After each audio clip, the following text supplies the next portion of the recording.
नमस्कार.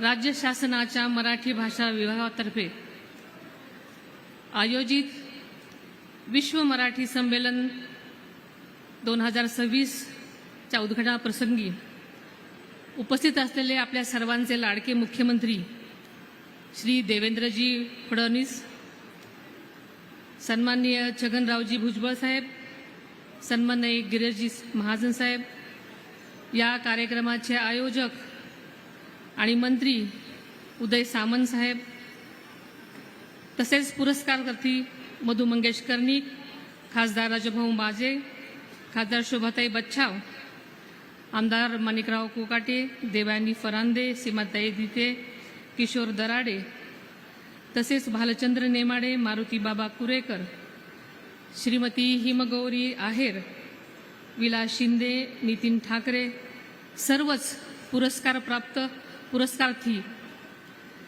तसेच मोठ्या संख्येने उपस्थित असलेले सर्वच माझे नासककर बंधू भगिनी, पत्रकार मित्र आणि माझ्या माता भगिनींनो,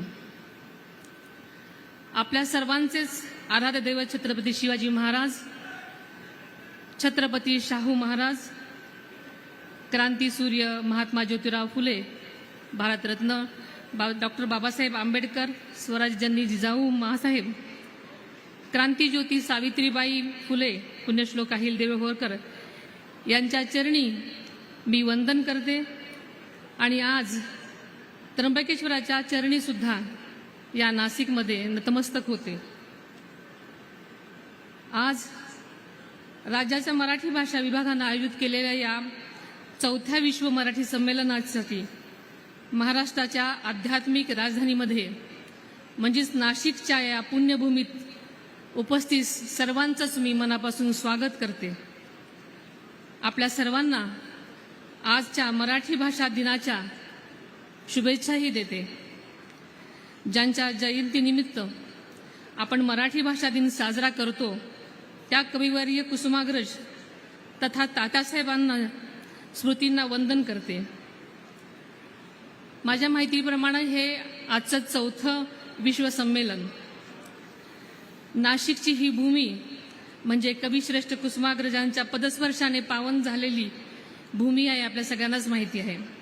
त्यांनी घातलेली साद आजही मराठी मनात रुंजी घालते आहे. उत्तर महाराष्ट्राची ही भूमी संतांची, कवींची, विचारवंतांची आहे. इथल्या मातीत जन्मलेल्या बहिणाबाई चौधरींनी आपल्या ओव्यांमधून मराठी जगण्याचा गंध दिला. जगाला प्रेम अर्पावे अशी शिकवण देणाऱ्या साने गुरुजींची ही कर्मभूमी आहे. त्र्यंबकेश्वराच्या या पवित्र सानिध्यात इथं सिंहस्थ कुंभमेळा भरणार आहे, पण त्याआधीच आज इथे मराठी भाषेचा हा भव्य कुंभमेळा भरलेला आहे. त्यानिमित्तानं राज्यासह देशातील, परदेशातील लेखक, कवी, प्रकाशक, अभ्यासक आणि मराठी साहित्यप्रेमी मोठ्या संख्येने इथं जमलेले आहेत. या संमेलनाच्या निमित्तानं ज्ञानपीठ पुरस्कार विजेते श्री भालचंद्र नेमाडे सर, ज्येष्ठ साहित्यिक श्री युनिवास कुलकर्णी साहेब, गुरुवर्य मारुती बुवा कुरेकर, दिलीप धोंडगे, विनोद कुलकर्णी या दिग्गजांसह इचलकरंजीचे आपटे वाचन मंदिर, कर्नाटक राज्य मराठी साहित्य परिषद कलबुर्गी, नांदेडचे निर्मल प्रकाशन सारख्या संस्थांचा आज तास सन्मान केला गेला. तसेच स्वर्गीय यशवंतराव चव्हाण राज्य वाङ्मय पुरस्काराचं वितरणही इथे करण्यात येणार आहे.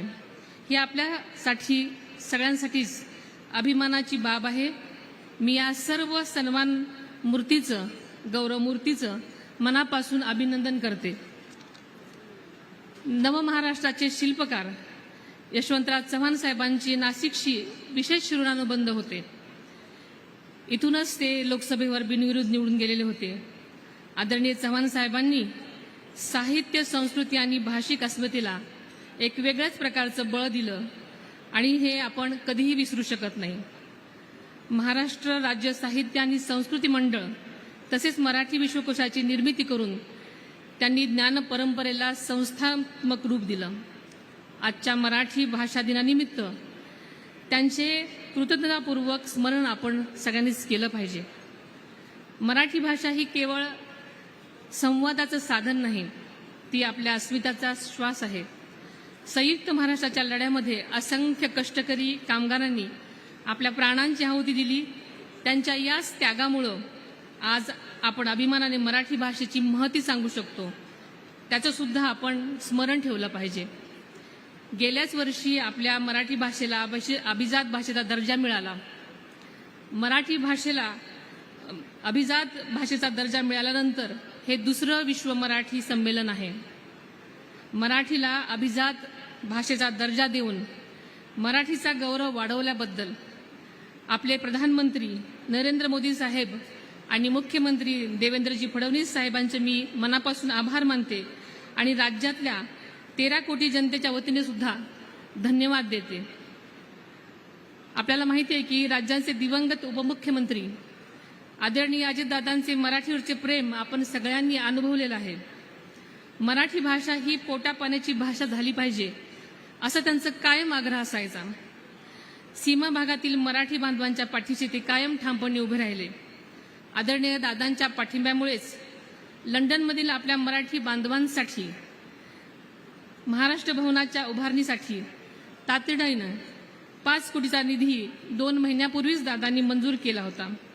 मराठी भाषेच्या प्रसारासाठी सार्वजनिक ग्रंथालयांना अनुदान वाढवून देण्यात आलं आहे. मराठी भाषेच्या संवर्धनासाठी सुद्धा त्यांनी अर्थसंकल्पामध्ये कायमच भरीव तरतूद केलेली असायची. त्यांच्या या विचारांना पुढे नेण्याचा आम्हा सगळ्यांचाच निर्धार आहे. आपल्याला माहिती आहे की आजचं युग हे डिजिटल युग आहे.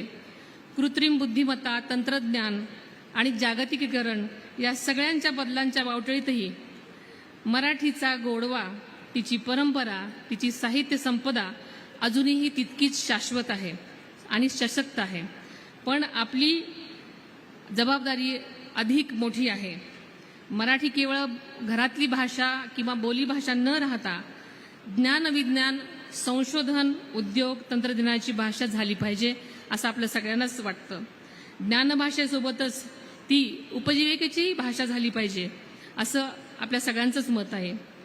कविवर्य कुसुमाग्रजांचं साहित्य अभ्यासल्यानंतर भाषा हीच माणसांच्या मनाची ओळख आहे असल्याची खात्री आपल्याला पडते. बहिणाबाईंच्या ओव्यातून पाझरणारा जीवनरस आपल्याला सांगतो की मराठी भाषा ही मातीशी जोडलेली भाषा आहे. आज या संमेलनाच्या निमित्तानं बोलीभाषा महोत्सव, अहिराणी गीतं, झाडीपट्टी, नाट्य परंपरा, लोकनृत्य, जागर शिववाचा तसेच संगीत रजनी या कार्यक्रमांची रेलचेल करण्यात आलेली आहे असं मला कळलेलं आहे. हे सर्व कार्यक्रम मराठीच्या विविधतेचं दर्शन घडवणारे आहेत. या संमेलनाच्या निमित्तानं आयोजित परिसंवादांमधून माध्यमांचा, शाळांचं सक्षमीकरण, कृत्रिम बुद्धिमत्तेला मराठीचा वापर, प्रकाशन क्षेत्रातील बदलते प्रवाह यावर साधक बाधक चर्चा होणार आहे.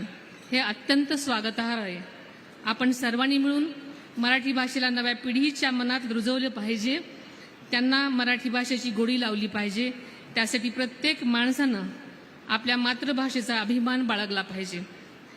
या मराठी भाषा दिनी आपण सर्वजण एक संकल्प करूया. मराठी भाषेला जपूया, वाढवूया आणि जगाच्या कानाकोपऱ्यात पोचवूया. आपण सर्वांना परत एकदा मराठी गौरव भाषा दिनाच्या मनापासून शुभेच्छा देते आणि मला या अत्यंत चांगल्या कार्यक्रमाला बोलवल्याबद्दल आयोजकांचे आभार मानते आणि इथेच थांबते. धन्यवाद. जय हिंद, जय महाराष्ट्र, जय मराठी.